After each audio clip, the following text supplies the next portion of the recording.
The Bible describes a creature so terrifying that God warns humans not to even try to fight it. Not a myth, not a legend, a being called Leviathan.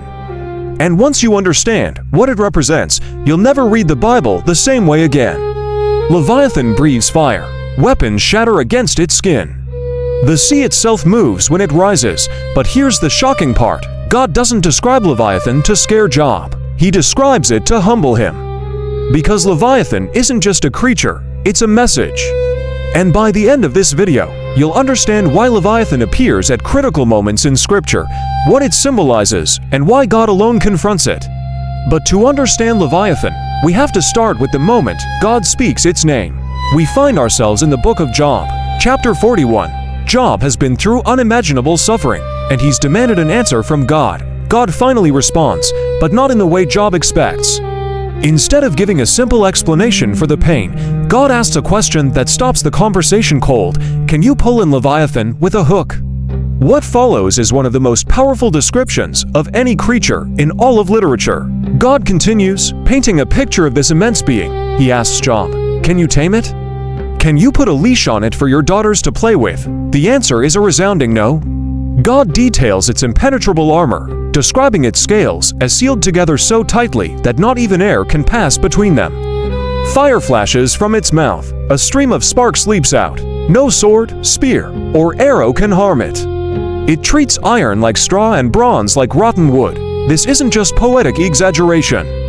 This is God making a profound point. There are forces in this universe that are so far beyond your control, so much bigger than your understanding, that you are not meant to master them. But here's what most people miss when they read this passage. Leviathan isn't described as evil here. It's described as untouchable, powerful, and utterly beyond human influence. It's a physical representation of a cosmic reality. To really grasp what Leviathan means, we have to understand the symbolism of the sea in the ancient world.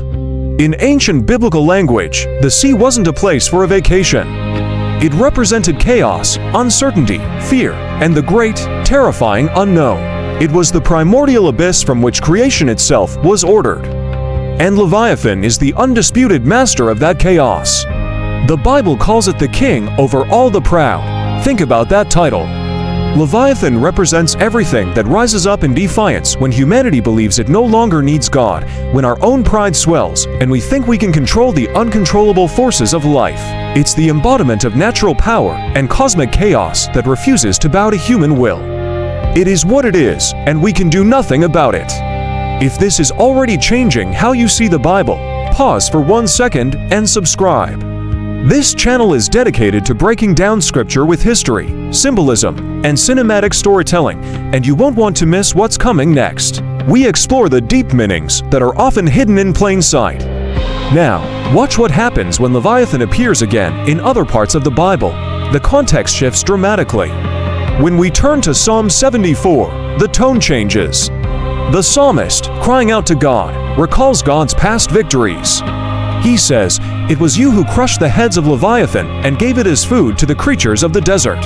Suddenly, this untouchable creature is being crushed by God. Then, in Isaiah chapter 27, we're told something even more striking.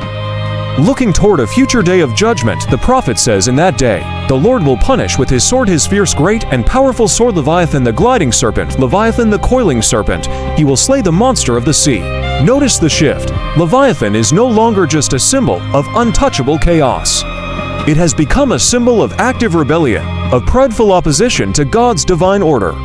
The language becomes more pointed. The twisting serpent, the dragon of the sea. This isn't just a creature anymore.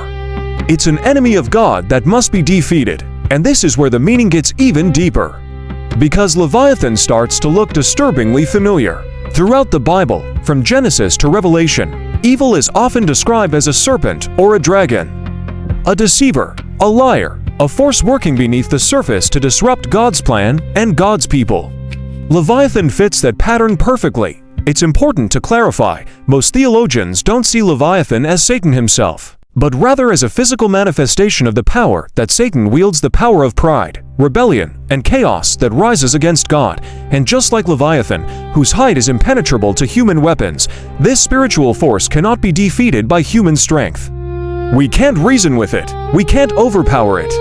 We can't tame it, only God can. This is why in so much ancient and medieval Christian art, you see images of a great sea dragon Leviathan broken and defeated beneath the feet of Christ or pierced by the spear of an archangel. The message was clear to everyone who saw it: chaos does not win. Rebellion is ultimately crushed by divine authority. So, why does any of this still matter to us today? Because Leviathan didn't disappear. The principle it represents is alive and well. It shows up in our own lives, every day. It's the unchecked pride that tells us we are the masters of our own destiny. It's the overwhelming fear we can't control, the anxiety that feels like a monster rising from the deep. It's the chaos in our world, in our finances, in our relationships that we desperately try to manage on our own, only to find ourselves exhausted and defeated. The Bible's message through the story of Leviathan is profoundly clear and incredibly liberating. Some battles are not meant to be fought with human strength. Some monsters are too big for us to handle. The Bible never commands us to go out and fight Leviathan. It never tells us to try and tame the chaos on our own. It tells us to trust the one who already has absolute authority over it, the one who has already defeated it. The story of Leviathan is not meant to scare us. It is meant to redirect our focus from our own limited strength to God's unlimited power. And if you want to understand Scripture at this deeper level, exploring the creatures, symbols, and hidden meanings that most people missubscribe now. Because Leviathan wasn't the only creature God mentioned to Job, the next one might be even more powerful.